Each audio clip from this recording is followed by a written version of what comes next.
किसानों के जो लॉज हैं वो मुझे लगता है जो रिपील हो गए हैं वो फिर से लगने चाहिए। हो सकता है कंट्रोवर्शियल हो जाए, लेकिन मुझे लगता है किसानों के हितकारी लॉज वापस आने चाहिए और किसानों को खुद इसकी डिमांड करनी चाहिए, और ताकि हमारे किसान भी जैसे बाकी जगहों पे समृद्धि हो रही है, हमारे किसान की समृद्धि में कोई ब्रेक ना लगे।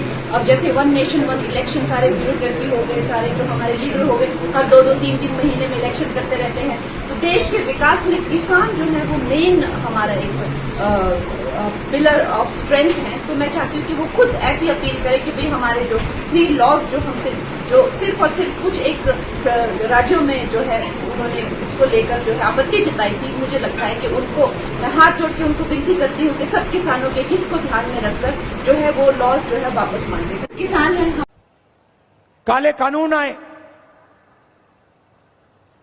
किसानों से उनका हक छीनने वाले कानून, 700 किसान शहीद हुए। हमने पार्लियामेंट में कहा कि 2 मिनट इनके लिए मौन रखा जाए, हमें कहा जाता है नहीं, ये शहीद नहीं है।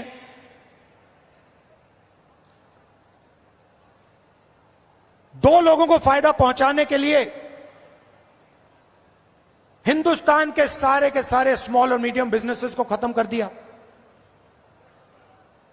जो लोग इस देश को रोजगार देते हैं उनको नोटबंदी से, गलत जीएसटी से आपने खत्म कर दिया। अरबपतियों का रास्ता खोलने के लिए उनसे भी आप माफी मांगिए, नोटबंदी की माफी मांगिए, गलत जीएसटी की माफी मांगिए। और नतीजा क्या है कि आज अगर युवा रोजगार चाहता है, सिर्फ महाराष्ट्र में नहीं, पूरे देश में कहीं भी अगर रोजगार चाहता है, उसे रोजगार नहीं मिल सकता। क्यों? क्योंकि जो कंपनियां उसे रोजगार देती थी, जो छोटी कंपनी थी, मिडिल साइज कंपनी थी, वो सब बंद हो गई, खत्म हो गई।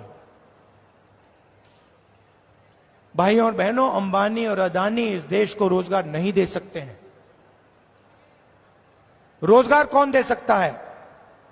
रोजगार छोटे बिजनेस वाले दे सकते हैं, रोजगार मीडियम साइज बिजनेस वाले दे सकते हैं, जो छोटी फैक्ट्रियां चलाते हैं, मिडिल साइज फैक्ट्रियां चलाते हैं, जो चीजें बनाते हैं, ये लोग दे सकते हैं।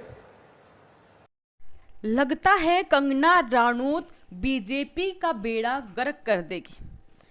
ऐसे ऐसे तर्क दे रही है, ऐसे ऐसे बयान दे रही है बॉलीवुड अभिनेत्री कंगना राणौत, या फिर कहें भाजपा नेत्री कंगना राणौत, वो भी ऐन विधानसभा चुनाव से पहले, कि भाजपा के लिए आए दिन नई मुसीबत खड़ी हो जाती है। अब दबंग झांसी की रानी ने कहा कि 3 काले कानून जो किसान, जिसकी वजह से 750 से ज़्यादा किसान शहीद हो गए, उनको वापस लाओ। जी हाँ दोस्तों, आपने सही सुना। बॉलीवुड एक्ट्रेस और हिमाचल प्रदेश के मंडी से भारतीय जनता पार्टी की सांसद कंगना राणौत एक बार फिर अपने बेबाक बयानों की वजह से चर्चा में। इस बार वो केंद्र सरकार द्वारा निरस्त किए गए 3 कृषि कानूनों को फिर से लागू करने की मांग को लेकर सुर्खियों में है। उन्होंने मांग की कि किसानों से जुड़े तीनों कानून फिर से वापस आने चाहिए। साथ ही उन्होंने ये भी कहा कि किसानों को खुद ही उनकी डिमांड करनी चाहिए। कंगना ने ये भी कहा, हो सकता है उनकी इस बात पर विवाद हो, लेकिन इसे लागू करना चाहिए। मंडी सांसद ने कहा कि देश के विकास में एक पिलर ऑफ स्ट्रेंथ है। उन्होंने कहा कि मैं कहना चाहती हूँ कि किसान खुद ही ऐसी अपील करें कि हमारे जो तीनों कृषि कानून हैं उन्हें फिर से लागू कर दिया जाए। कंगना ने कहा, कुछ राज्यों के किसानों ने 3 कृषि कानून को लेकर आपत्ति जताई थी। मैं सभी से हाथ जोड़कर विनती करती हूं कि सब किसानों के हित को ध्यान में रखकर वो कानून वापस मांगे। अब इस मामले पर देश की मुख्य विपक्षी पार्टी कांग्रेस ने आपत्ति जताई। कांग्रेस ने अपने सोशल मीडिया प्लेटफॉर्म पर बयान करते हुए, पोस्ट करते हुए लिखा है कि किसानों पर लादे गए 3 काले कानून वापस होने चाहिए।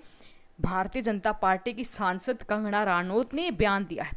पार्टी ने आगे कहा कि देश के 750 से ज्यादा किसान शहीद हुए, तब जाकर मोदी सरकार की नींद टूटी और काले कानून वापस हुए। अब बीजेपी की सांसद फिर से इन्हीं कानूनों की वापसी का प्लान बना रही। कांग्रेस किसानों के साथ है। इन काले कानूनों की वापसी अब कभी नहीं होगी, चाहे नरेंद्र मोदी या उनके सांसद जितना भी जोर लगा दें। इस मामले में आपका क्या कहना है, वीडियो के कमेंट बॉक्स में अपनी राय जरूर दें। वीडियो अपने साथी दोस्तों के साथ जरूर शेयर करें। धन्यवाद। जय हिंद, जय भारत।